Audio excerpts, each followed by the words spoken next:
and it's over to you, Brendan. Hello, thanks, Aline. Hello, everybody, and thanks for joining.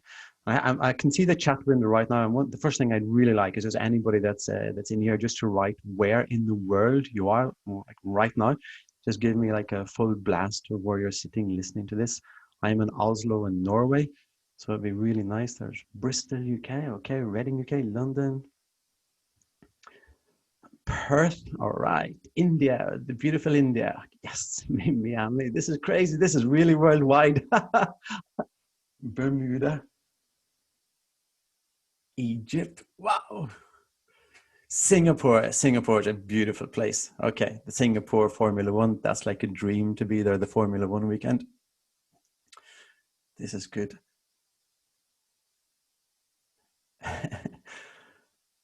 This is really nice.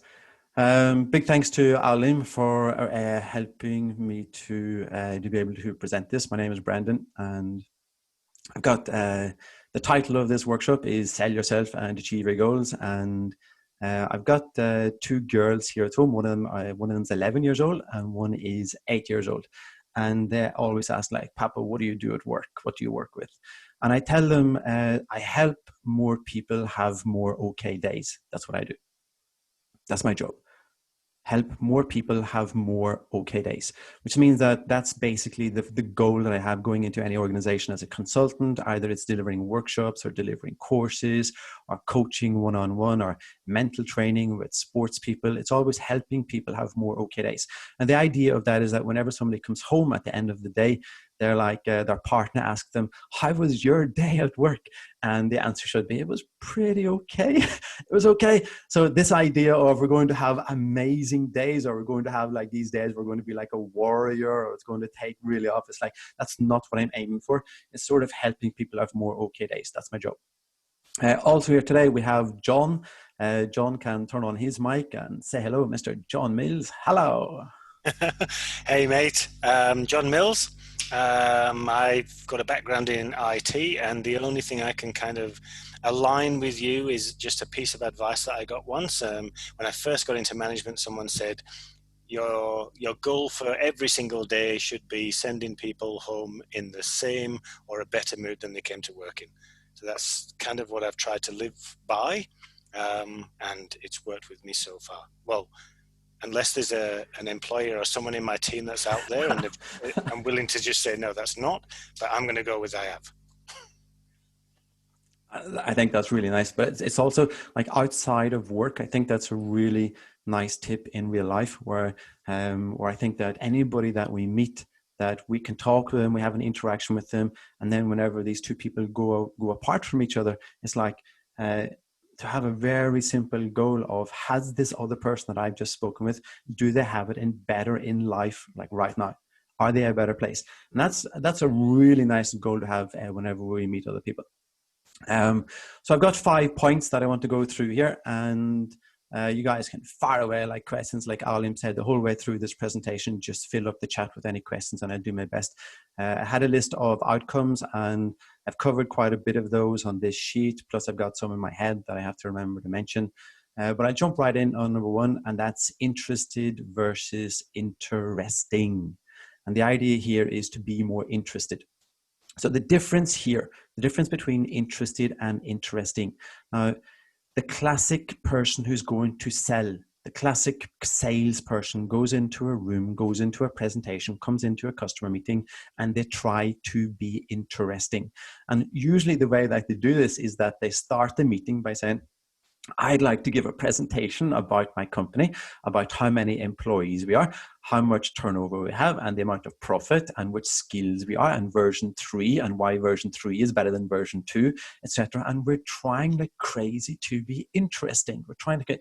Now, I sort of put this like the dentist, that if I went to the dentist and I jumped up into the dentist chair, imagine that the dentist forgot about what they do.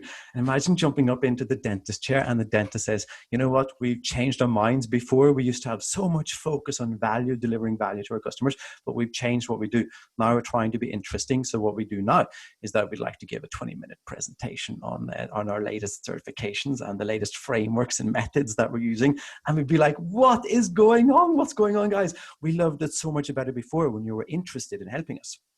And this is one of the best pieces of advice I've ever received as a consultant, is this idea of to be more interested. And it sort of pops up out of trauma from my life as well, that as a 15-year-old boy who tried to chat up girls, the only thing that I had was football. So the only thing that I could talk to girls about was football. And every question was like, hey, do you like football? And whenever they said no, I said, okay, I have to know more facts about football. So I just kept getting all of these facts and facts and facts about football. So I could talk nonstop about football. And then I realized that the girls, they didn't like this line of questioning at all, because it happened that we got a lot of these awkward silences. And the awkward silence is really, really awkward when you're 15 and I was trying to talk with a girl. Until I got a tip from my big sister and said, no, you have to talk, you have to get the girl talking, you have to get her talking. You know that in real life, this is exactly the same. You have to get the customer talking. You have to get the customer talking. So we have to be more interested. And I first picked up this tip when I was about 15 and I started training. And around about the age of 24, I started to get good at it. And I really got the hang of it when I was about 32. And then about the age of 35, I sort of like, now I got it. 37, I really got it. About 38, now I really know. And about the age of 40, I started holding workshops in this to other people who sort of like, they missed that little workshop as well in life, like same as me. And this is something I think that every child should be taught in school. And it's one of the best skills I can ever help children or help consultants to be more interested. Now, it's be more interested, not be only interested. So this isn't where it's going to be like a police interrogation where we're only firing off questions. That's not what it's about. But we're asking more questions than we're talking about ourselves. We're really interested. Some of the people that we meet in life, whenever we walk away from them, we feel like, wow, they were really interested in me. They were really interested in really listening. So this is what we role play. Me and my kids at home, we sit at the table and we say, okay, Lily is 8 years old. And I say, Lily, go, be interesting, be really interesting now. And she says, okay, Papa, what did you do at work today? And I say, well, I was talking with some people. People, Papa, people. No, I'm going to tell you the last time I was talking to people. And she steals the whole conversation. And then she gets a high five. And I say, nice going. That was really interesting.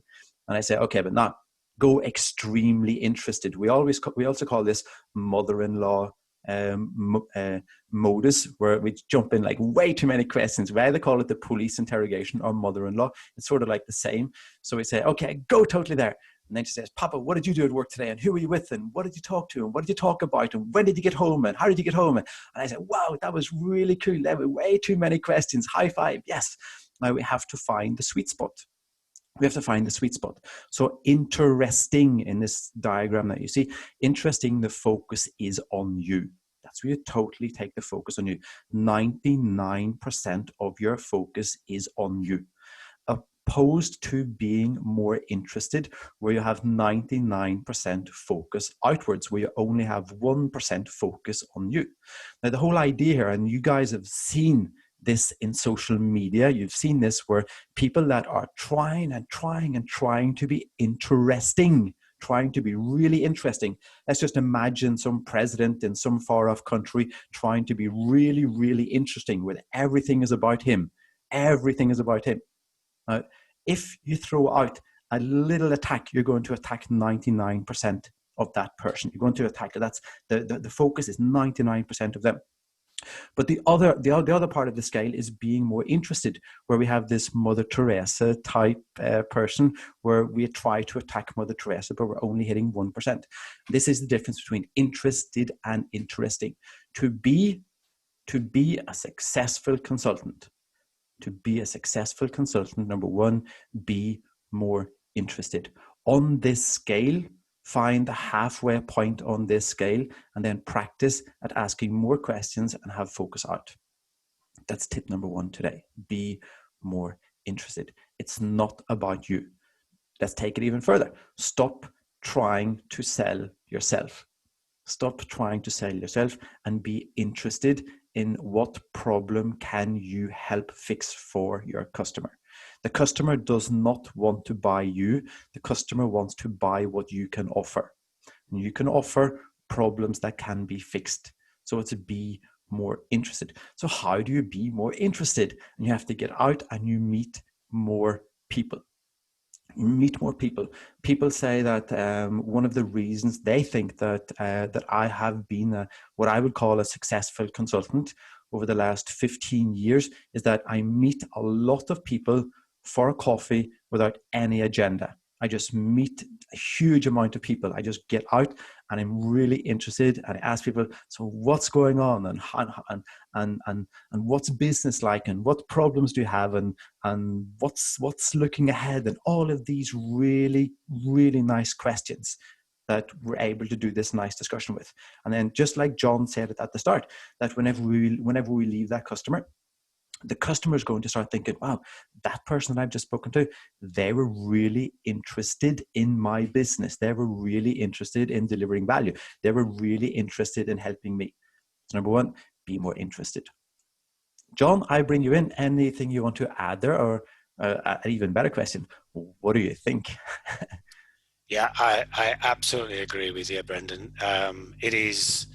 I think it's a very big sea change for some people, because I think our culture leads us towards, you've got to be interesting. And I think just those really, really simple tips about just closing the mouth and opening your ears for a little bit, and then engaging, right? So things like active listening and stuff like that is just, it works wonders, and you have a lot more a genuine relationship and a genuine partnership then. And you're allowed to be interesting at the Christmas party, of course. Then you're allowed to have a little glass of champagne, and you're allowed to, no, everybody's going to stop and listen and hear about me. And we've all met these people at the cafe. At the cafe, we meet some friends sometimes, and they say to us, oh, listen to me. Oh, I'm talking about myself again. Oh, what am I doing? How are you? And then they just steal the conversation 30 seconds later. But enough about you, more about me. And that's one way to not sell yourself in a meeting. So that would be the opposite. So what I do is I help sales people go in and be more interested. I help project managers to not talk about Prince 2, but to listen about the customer's problems. I help consultants to not talk about frameworks or methods. Scrum is not what the customer wants. ITIL is not what the customer wants. Prince 2 Agile is not what the customer wants. The customer wants the problem fixed. So be interested in finding out what that is. Find out what that is. Number 2, questioning skills. Questioning skills. This is one of the most popular workshops that I have for sales teams, for project managers, for consultants. This about how to ask questions. Now, the whole clue here is that you want to get information from other people. And then the tool that you have to get that information is something called questions. And this is something, again, that every kid should be taught at school, but we're not. It's sort of like all men who think they're really good at driving, but a lot of us aren't. It's like 85% of men believe they're way above average drivers, and something's wrong here. And it's just like questioning skills. Questioning skills, and probably a lot of people in this workshop right now are thinking, he means everybody else. He doesn't really mean me. But yes, I mean everybody. I mean everybody. It's this idea like, are we aware of what type of questions we're asking? So on the page here, it's open. And back to point number 1, to be more interested, you have to ask more open questions. The difference between open and closed questions is that open questions gets you to jump in the customer's head. What would that look like? That's jumping into the customer's head. Where could you see this happening is jumping into the customer's head. How would that look like in real life is jumping into the customer's question. When do you see this type of work being done in your organization would be jumping into the customer's head. Which of these options looks best for you jumps into the customer's head. And all of those questions that I give you guys now, it's not possible to answer yes or no to. That's the beauty of asking open questions. It's really difficult, unless you're a politician, to just answer yes or no to those questions. Again, when I was 15, these are the questions that I didn't ask girls. The only questions that I asked girls when I was 15 were closed questions. Do you like football? And they said no. And then we had the following. That's called an awkward silence. That's an awkward silence. And that's what I was really good at. I was really good at awkward silences. And being a consultant, when you're trying to get work, when you're trying to sell yourself, you don't want awkward silences unless you want to practice getting awkward silences. Then we do that with sometimes in workshops. We go into a lift and we practice. Let's practice getting awkward silences and see what it's like. So we walk into an elevator and say, wow, it's cold today, isn't it? The person would say, yes. And that's it. We managed to get an awkward silence. And then we practice being really good at getting awkward silences. And then we practice, okay, how can we get a dialogue going with people that we've never even met? And we're using and getting much better at using these questioning skills. Now, here's the idea. Everybody that I've filmed on the telephone with customers think that they ask much more open questions than they actually do. The film in their heads is totally different than the film I've just recorded of them speaking with customers on phones. There is a huge gap. There's a really huge gap. It's really hilarious because they ask them afterwards, number one, how do you think that conversation went? Oh, it went well. What do you think went well? My follow-up question. And they start talking, well, I asked lots of really nice open questions. And I asked closed questions just to confirm. For example, the power of closed questions. So is it true that we have a deal that we do this, you do this? Is that confirmed? Yes or no? So the power of closed questions. So let's look at the film. And people are in shock. Wow, I really didn't think that's what it did. And even a lot more people are saying, wow, did you see what happened there? I totally cut off the customer. The customer was talking. I shut them down with another question. What's going on? So we've got this idea of questioning skills. The rule is this. You want to find out information. What's the best question you can ask? Is it an open question to get more information? Is it a closed question to confirm that you've understood? Customer, just let me check that I've understood your requirements. Would it be true to say that your requirements in this project are the following? Read up, yes or no. Have I understood correctly? The customer says, yes, you've understood. I think, great. The customer says, no, you haven't understood a thing. Great. What did I not understand? Follow up with an open question. So, and this is like a skill that I wish that I trained on. It's a skill that I know a lot of project managers and a lot of sales teams that I work with. And some people are really, really good at this. If you see like people that you know are good at questions, one example, David Letterman. If you watch David Letterman on TV with his interviews, how could he get people talking? And listen to the type of questions that he's asking. Number two, Detective Columbo. On TV, there's 6 seasons of DVD of Detective Columbo. The man was a genius of jumping into other people's heads. What color car did you see in? Where were you that night? And who were you with? And how did that happen? And then he's leaving this crime scene and he comes back in and he's jumping over to close questions. Just one more thing. Did you say the car was blue? No, I said it was red. Just checking. And he was so good at switching between open and closed and open and closed. Open, get more information, close to check. This is a really nice skill to have as a consultant. Number two, questioning skills. John, any tips on good questions or questioning skills, or any examples or any people you know that you've met like, wow, they're really good on questions? I think from your examples that you've just mentioned, the big defining moment for me is more, you get a lot more engagement from those open questions. And that, I think you made an amazing point about the awkward silence bit. So you've asked a closed question when there is that direct answer and then that awkward silence, and then you are struggling for your next question and stuff. Whereas with an open one, it's very personal, it's a lot more engaging, and you get to know a lot more and often more things than you actually anticipated in the first place. Yeah, that's true. Brendan, can we use this pause just to ask a couple of the questions that have come in based on what you've said thus far? Yeah, I saw a couple here that was really nice. And one thing that one of the things that I do is that I really like sitting on trains and being a strange passenger and trying to get a nice discussion with people. So, and one of the types of questions that I do, people like talking about themselves. Step further, people like talking what's good about themselves. So question number one that I usually ask people I've just met, hey, nice to meet you. I wonder if you shared with me 3 things that you're really good at in life, what would those 3 things be? people like talking about themselves.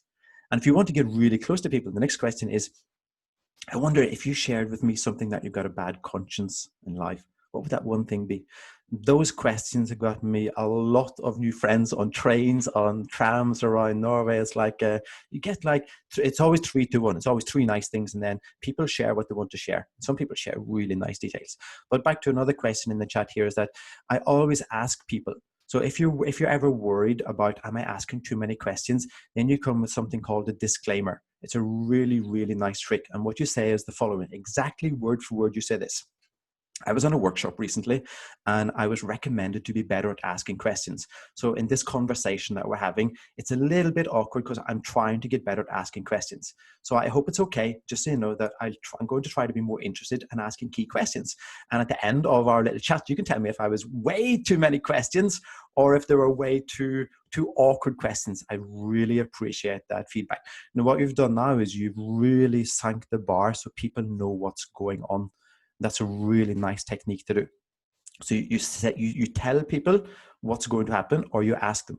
And I've even trained sales teams in this as well, where you actually tell somebody on the phone, I would really like to get a sale. I would really like to get a sale in this conversation.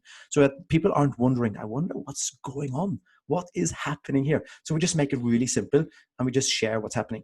So one of the things that we can do with people in a work situation is actually tell them, I'd like to be better at questioning skills. I don't think I'm that good, but you can definitely help me with feedback on it. I think that's a really nice way of letting people know that we're only people. We're only people. And we are interested, and we're both trying to, again, get back to this to have more okay days. I see a nice tip here. There's a book called A More Beautiful Question that helps with this. Love the disclaimer. I totally agree. Disclaimers aren't used enough. I think use disclaimers much more than we do. And what disclaimers do is just say, just let people know that we're only human. We're only human. I'd really like to ask some key questions around this project. Recently, I've received some feedback that I'm not great on asking questions. You see, now that's 2 disclaimers in one. And if it's okay for you, I'd like to ask some key questions. And at the end, I think I'll have better understanding. What do you think? And the customer say, oh, okay, go ahead. Now you've added 3 disclaimers in one sentence. And you can get up to like 5 disclaimers. And usually, like if you get up to 5 disclaimers, the customer, come on, it's no problem. Go ahead. And that's a really nice technique to use as well. So if you're ever in doubt about these tips that I'm giving here, number 1 tip is just tell the customer what you're doing, or tell your wife or tell your husband what you're doing. So, for example, whenever your wife comes home today and say, I was on a workshop today and about asking questions, honey, how was your day at work? Open question, jump into her head. How was your day at work? And she'll say, it was fine. It was fine. It was fine. It was fine. Awkward silence, awkward silence, awkward silence. It was fine. It was fine. Oh, here's a follow-up question, honey. What was fine? And she'll sort of give you this strange look and think, what are you doing? And then you come with a disclaimer. Or remember, I was on this questioning skills workshop, so I just like to be more interested about how your day at work. Do you have any suggesting words followed by a silence to encourage the other person to keep on talking? I'd actually ask them that question. So if you ever wonder something about what to say, then that's, I think, what you should say. Make it really, really simple for other people. It's like communication is sort of, for me, it's like just make it really, really simple, much simpler than it is, so that people don't have to guess. And if you want other people to keep talking, then you say that I'd really like you to keep talking more on this so I can ask some questions. Then just get that out so that people know that's the idea behind this. It's a really nice technique to say something. We've got a quote here from Winnie the Pooh. If the person you're talking to doesn't appear to be listening, be patient. It may simply be that he has a small piece of fluff in his ear. That was nice. One thing that is another tip that reminds me is that this is something that Norwegians aren't really good at. So I'm Irish, by the way, and we ask way too many questions. The Irish are very, very inquisitive. But in Norway, what happens is that people ask questions. And if you ask a question to somebody who's like reflective and they're thinking inwards, like my wife does sometimes, she's silent, but she's thinking. And what I do is I interrupt her thinking. And that's not a great thing to do in a customer setting. It's really not a nice thing to do in a customer setting. And here's why. I've got 100% responsibility of what type of question I'm going to ask and how I'm going to phrase the question. I've got 100% control over that, 100%. And I ask the question. Now, the thinking process in the customer's head, the thinking process, I've got 0% control over, absolutely 0% over that thinking process, how they're thinking about my question. And what people usually interrupt is what we've got 0% control over. If we're going to interrupt anything, we should definitely interrupt ourselves, what we've got 100% control over. So the rule is ask a question and then just listen. Just wait and listen. Yes, but it's uncomfortable. Then that's okay. Be comfortable with it being a little bit uncomfortable. That's a training thing as well. But ask a question. And just make sure that you're registered so that just you don't get this awkward silence. But the question has been asked and then you sit and wait. It's a really nice skill as well. Number 3 on this list is Brendan, sorry, before yes, you go on to number 3, you've actually covered all of the questions that have come up in the chat, so that's great. Apart from one that was maybe buried up higher up, right? And so I'll raise on the person's behalf. And essentially the question was to do with autocratic people, people who definitely don't want to be questioned. And in particular, say if the person's your boss, they prefer to hear themselves or they just don't want to be questioned or whatever. Any tips around how you deal with your difficult non-listening boss? Yeah, definitely. You're the problem, not your boss. That's 100% what I believe in. It's definitely not your boss that's the problem. So what you actually say, word for word, is you say, this is like the end of the Eminem film, 8 Mile, where Eminem, he criticizes himself so much that when the next person comes on stage, they've got nothing. So if you're going to criticize anybody, you criticize yourself. That's number 1. So you say, I'm asking way too many questions again, and I'm not sure how to deal with this situation. Could you please give me, I'm a little bit unsure about this. Could you please give me some tips? So you've criticized yourself and you asking for advice from a leader about what's the best thing to do here. Now, if the leader, if your boss leader says, don't ask any more questions, just get out of here. Okay, that's the situation that you're in. But if you're ever unsure, you criticize yourself. One person that's really good in this, again, look at people that are really good in this, and that's this Ellen chat show. And Ellen is really good at criticizing herself. So if there's any miscommunication that happens, number 1, she says, I wasn't clear in my communication. I think I might have messed up my question a little bit. So she always blames herself. Always. And she'd never say, hey, you didn't understand. Maybe they did understand, but it was the way you formulated a question. I think that's a really nice technique that, again, that's a nice thing to practice on, that if there's any miscommunication that might have happened, it's your fault. Just own that, because once you own it, then you can start to control it. So it's a really nice, but the tip that I always give to people about this is ask the person in front of you, ask them for advice. But it's a really nice technique to say, I wasn't clear in my communication. I got to get better at this. That's it's sort of like a gimmick, because a gimmick is like a trick. It's not something that's really, really genuine, because maybe you don't really mean it, but it definitely gives you the key to ask something else. So it goes something like, oh, I don't think I was clear the way I just asked that question. I wouldn't be surprised if I'd heard that question myself. I would like, what type of question was that? Is it okay that I try that again? Yes or no? And you get back to that.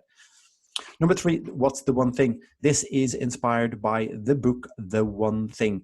It's a book that for me as a consultant, it definitely has helped me a lot. The One Thing is also a podcast, The One Thing.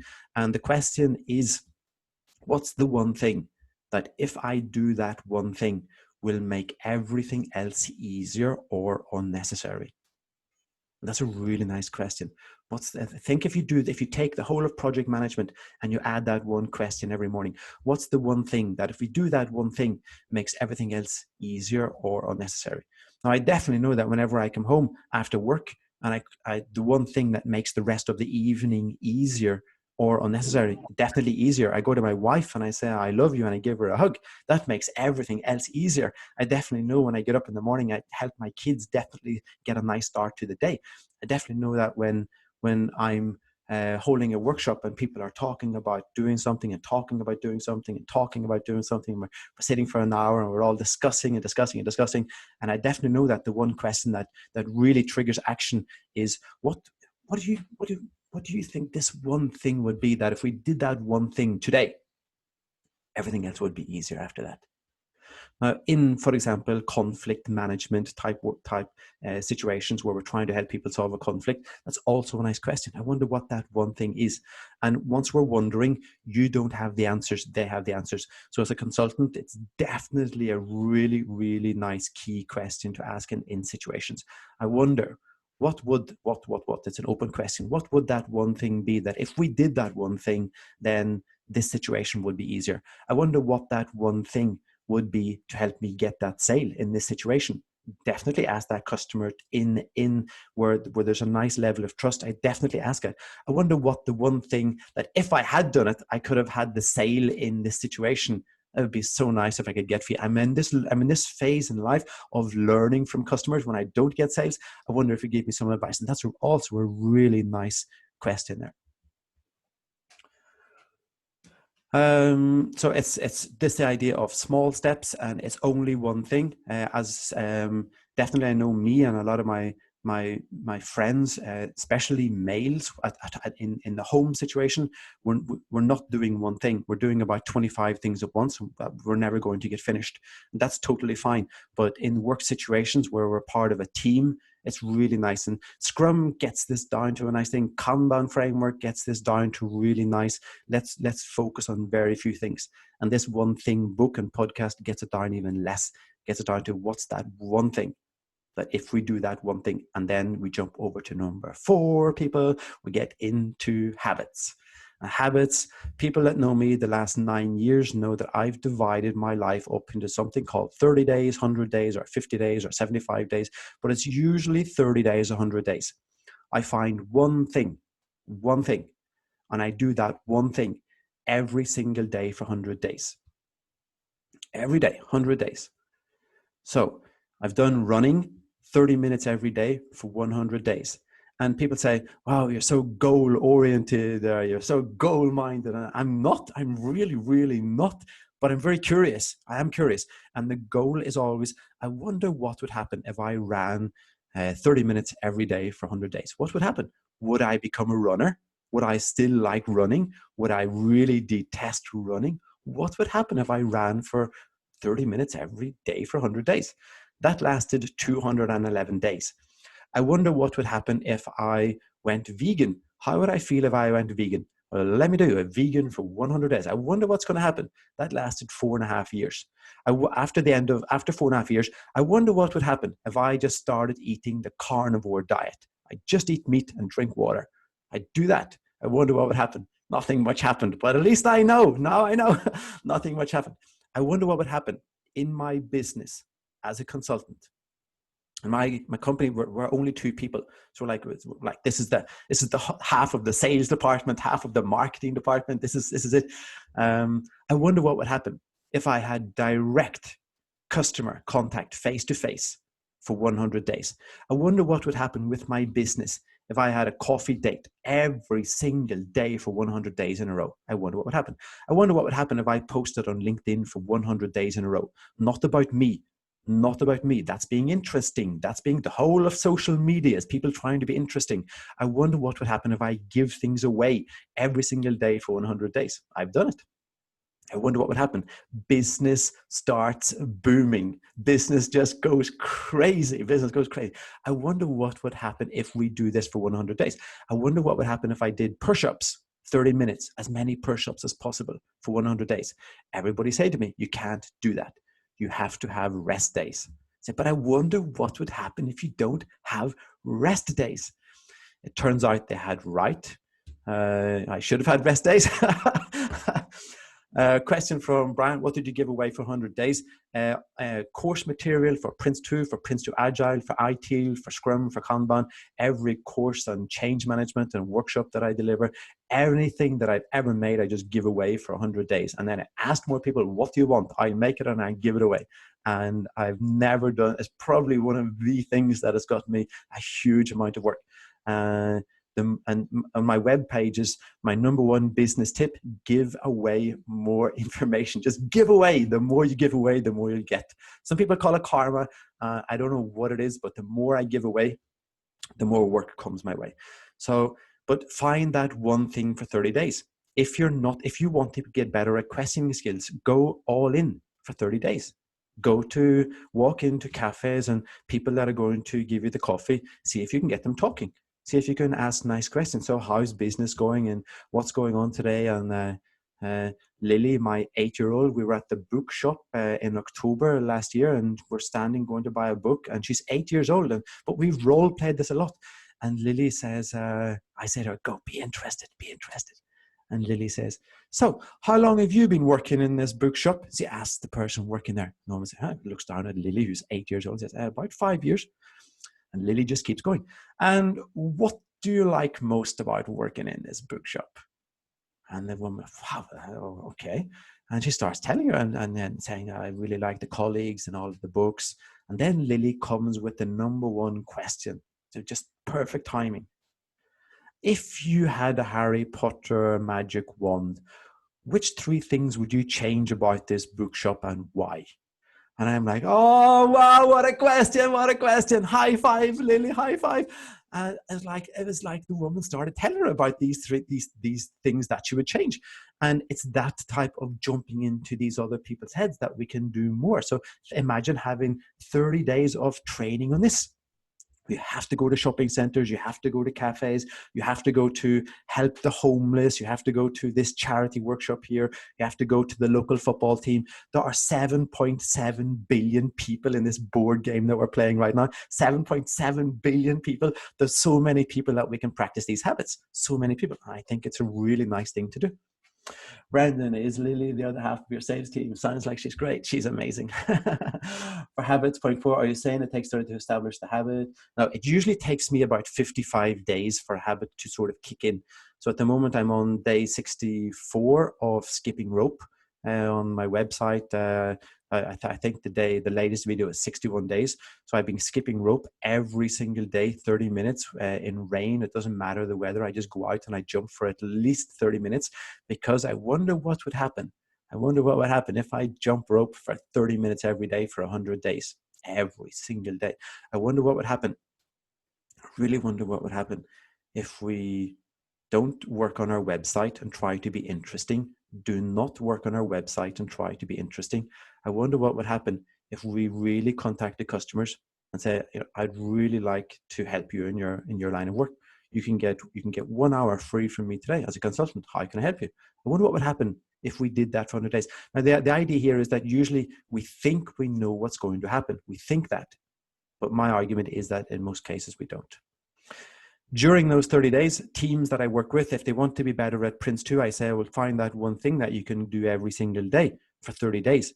Then I'll take you serious on Prince 2.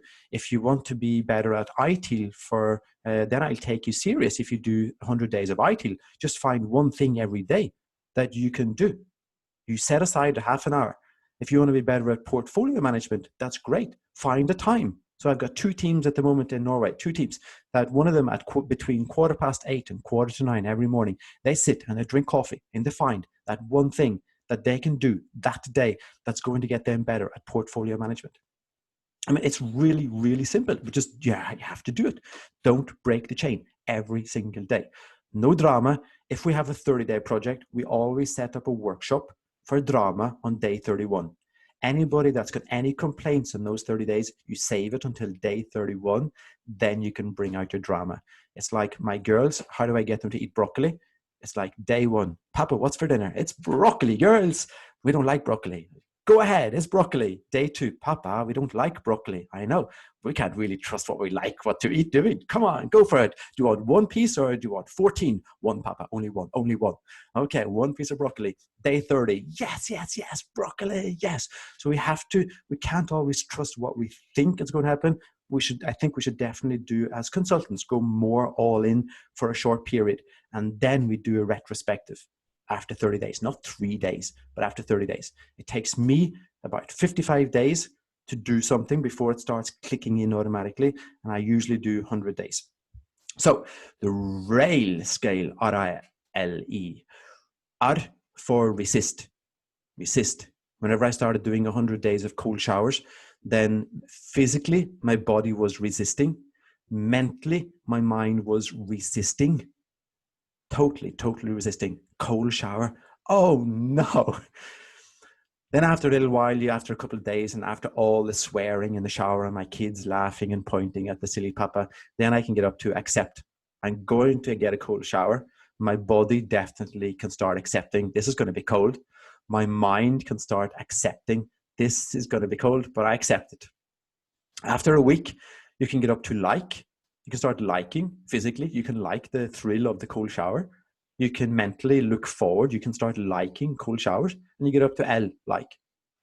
After a while, you can start really looking forward to those cold showers. You get out of bed in the morning, it's like, yes, another cold shower. I'm really going to enjoy this. I'm really going to enjoy it. My argument here is that a lot of these habits that you can challenge yourself for, you're going to start in R. And I think that a happy life is stretching from R up to E on anything. There's in almost every situation that we find us in, you can definitely find something that you can like. And if you can stretch that to enjoy, the next time you're stuck in Bangalore in a traffic jam and you're sitting there for like 4 hours and the traffic's not moving, that's a nice challenge. Is there something here? Is there something in this situation that I can like right now? And that's a really nice challenge during these 100 days. So it's a scale that I work with a lot of teams on, from going from resist physically and mentally to accept. I accept. I don't like it yet, but I can accept it, to like. Can we like it and can we enjoy it?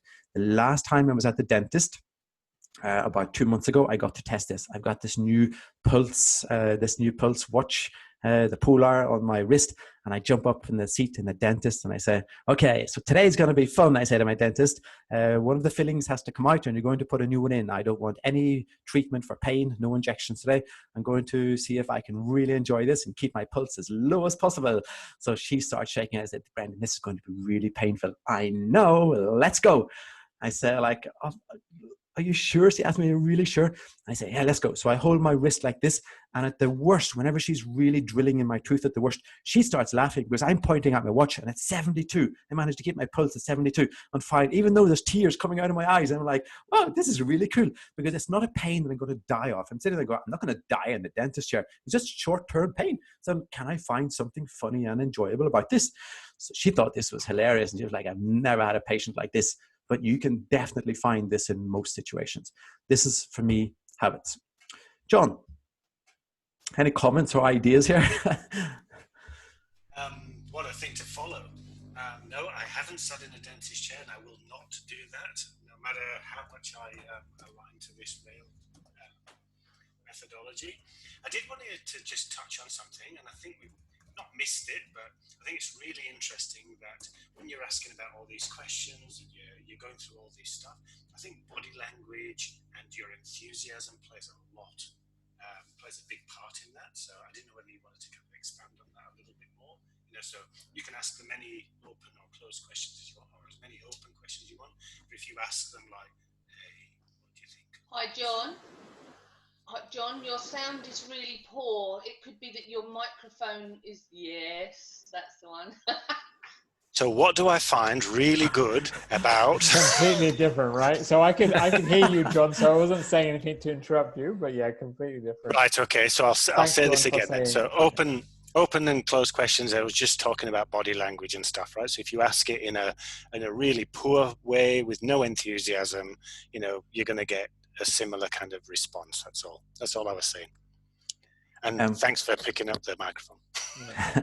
So, Brendan, and on this note, as we've come to another natural pause, can I just use this opportunity to ask everyone to turn their cameras on and give us a wave, especially if you're enjoying this session, right? Just to capture you all on screen. So I'll be really appreciated. We'll give you another 5 seconds. Okay. Thank you. Thank you. So back to you, Brendan. One of my heroes is a guy called Nick Vujicic in Australia, and Nick he has amazing body language when he presents. He's also amazing on a skateboard. You have to see his videos on a skateboard. But Nick hasn't got arms and he hasn't got legs. Vujicic is Vujicic, I think his surname is spelt. And you should see Nick on stage presenting. And one of the questions that I often hear in in workshops about how to present on stage is, what do I do with my arms? What do I do with my arms? So I chatted with Nick on Messenger, and I thought I was chatting with Nick and asking him, and it takes quite a while because he texts with his nose. So it takes quite a while to get the answers back, but the guy is totally amazing. And he thinks it's funny that people in Norway are complaining about what they should do with the arms when they're presenting. And he's like, you know what? I think they're lucky to have any arms. And it's just like we always get something and put it into perspective. Number one, you can start liking that you have arms. So I think everybody, if you really want to be good at presenting, definitely see Nick presenting or see his videos. Support his foundations. The guy does so much for charity. He's got 3 rules in life, and the third rule of the way he lives his life is that he has to help people that need help. This is a little guy who has the world's best presentations with no arms and no legs, and one of his 3 rules is get out there and start helping other people. And I think that's a really an amazing skill that the guy has. The last point on my page here is simplify. And the reason for this is that sometimes I think that consultants make it really difficult for customers to buy. And there's a sports hall here in Norway, and I was going to bring a group there, and I asked how much will this cost to be able to bring a group of 25 people here. And he said, well, it's going to cost this much per person, and it's going to cost this much if they want coffee, and if they want lunch, it'll be this much. But we've got 3 types of lunches, and they can also get this, and they can get a drink in the afternoon, they can get coffee, and would you like the large meeting room? It costs this per so many people, and so much for this. And I was sitting there going, I'm going to have to do some math to find out the price. And I said to him, you know what I really don't like is like, make it easy for me to buy from you. Like, make it as simple as possible. Like as simple as possible to buy from you. And I think a lot of consultants have to make it really easier to buy. Make it as easy as possible. And if you want help on that, ask your customers. How easy is it? Like, again, we're back to this questions and the one thing, and we're all in this and we're interested and we're learning. Like, ask every time that we have a customer, how easy do you think it is to buy from me as a consultant? I'd like it to be easy, and I think you'd like it to be easy as well. So we both like it to be easy. So let's discuss how easy it is to buy from me, and take that up as a conversation is a really nice thing to do. One of the books that I recommend here is Two Lengths of the Pool. It's an English guy called Simon Hartley who's written that. I do some workshops with Simon, and I recommend that book for anybody that wants in one sentence what your job is in one sentence. I highly recommend his book. I use it a lot. I bought about 200 of those for different workshops. So really simplify. Ask for tips back from all of the leaders. That's this idea of simplifying. And the last point on my page here is a big special thanks to Mr. Ollie Moskan. Hello! You're making me blush. You're making me blush now, Brendan, but thank you. Brendan, just sort of more questions may be coming in. But one I wanted you to touch on, so this hasn't come in, but if you cover this, is that a lot of what you've said is around, selling yourself, being interesting, the balance, etc., sales teams, consultants. But we know that also quite a few of the people on here on this session are maybe looking for a new job, etc. So can you just cover a bit more around the interview tips, techniques of selling yourself? I think that might be helpful, right?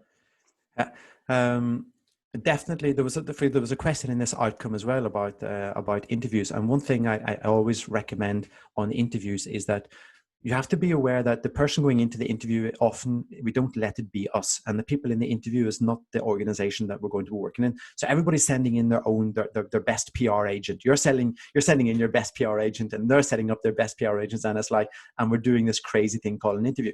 One of the best interviews I've ever had was a guy who was shaking. And I asked him, I said, oh, you look like you're really nervous. And he said, oh, that's because my hand's shaking, right? Look what happens whenever I hold a pen. And he lifted a pen and his hand stopped shaking. He said, that's just a thing. People think I'm really nervous whenever I'm in interviews because my hands just shake. It's got this thing with my arm and it shakes. And it's this back to this idea that if you're nervous in an interview, you tell people that you're nervous in an interview. If you're not good at interviews, you tell people, I'm not that good at interviews, but you should see me on the job. I'm really good on the job. I know that job, I can do that job. So it's getting back to this of being honest and being open and discussing, getting things up onto the table as much as possible to talk about them. John has probably got good tips there, I guess, as well. My tip is that authenticity. There's too little transparency in this world, and I think the more transparency is, the more genuine we get. So look, if you're being a false person when you're into an interview, even when you get the job, there's instant pressure on you to perform as you did in your interview, and that's not the real you, right? So be the authentic you, and then if they want you, you're going to go in as your real self and be passionate about it. And if you don't like them and they're being authentic, then you're not joining a company that you're going to hate. So authentic. Totally agree. Yeah. There's also a question there, besides these 5 topics, the one thing that isn't here, and that's give more away. So give away the most precious that you have. That's time, your time, obviously. Like, we've got one life, I think, on this earth to do something. So the most precious we have is time. So we should give away more time to customers that we want and customers that we appreciate. Give away more time.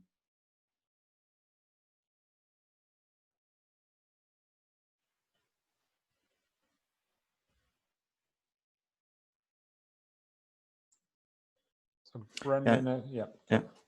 There was an awkward silence there, so I didn't know if I lost you or not. But so I'm reading. All right. So look, someone, let me ask this question. There's a few questions coming in, which is great. We have about 5 minutes left. One question from someone where they messaged me privately, so I'll ask on their behalf by posting it in chat, is any recommendations for someone who's an introvert to apply their interesting techniques? So, you come across as an extrovert. For you, it might be great, whether you are an extrovert or not, but you come across like that. What about someone who's not so confident in striking up those conversations and being interested versus interesting, or the balance? Yeah, and I think the first thing here is, what does the person want to be? If they're happy with being an introvert, I'm not in the business of changing anybody. Just let that get that out.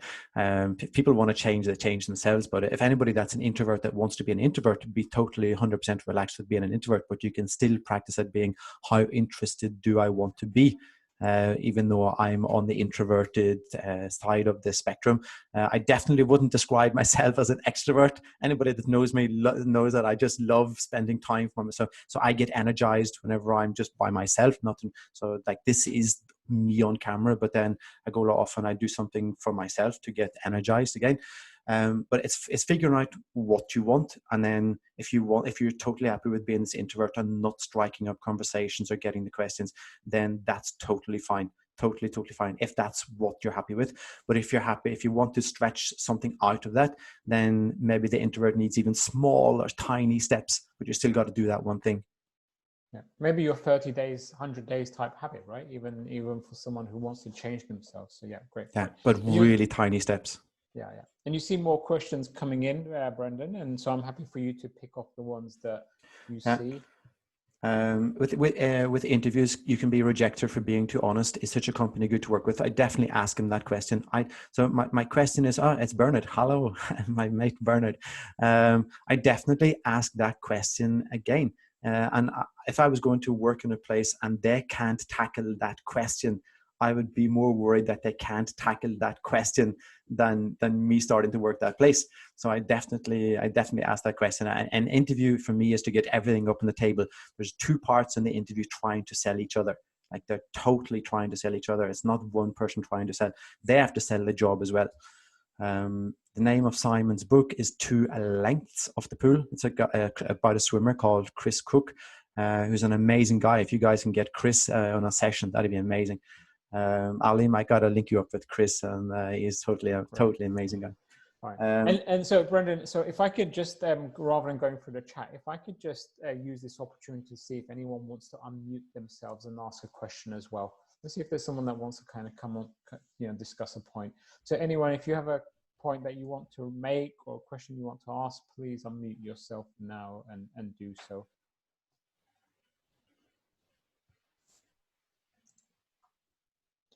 Okay, maybe not. So we've got a couple of minutes left, Brendan. Any last minute thoughts or something that you want to address from the chat? I like to say a big thanks for everybody meeting up here. I think this is really nice. Sometimes I do like several challenges at once. So right now I'm on keto. I used to be vegan keto. Right now I'm on keto 100 days and skipping rope 100 days. So yeah, totally overlap them. But you get it down to the level that's okay for you, and anything that we do, get it down to the right level. That's a nice thing always to you figure out what that level is yourself. I'd just like to say a really big thanks to everybody. This hour just flew, but it was really nice. Thanks to John, thanks to Alim, and thanks to everybody attending. This is really nice. Okay, great. Thank you all. And I've posted the link to the Slack channel where Brendan, John, and the other more mentors live. So that's where we're all holed up. I've also posted Brendan's individual Calendly link. I'll do that again in the chat now. So if you'd like to book one-to-one time with him, then he's giving away his time for free. You know, he's doing what he preaches in the slides. So please book some time with him. I will post that again right now. But otherwise, if you want to drop off, then thank you for your time. Wishing you all the best. Okay, let me just post that in now.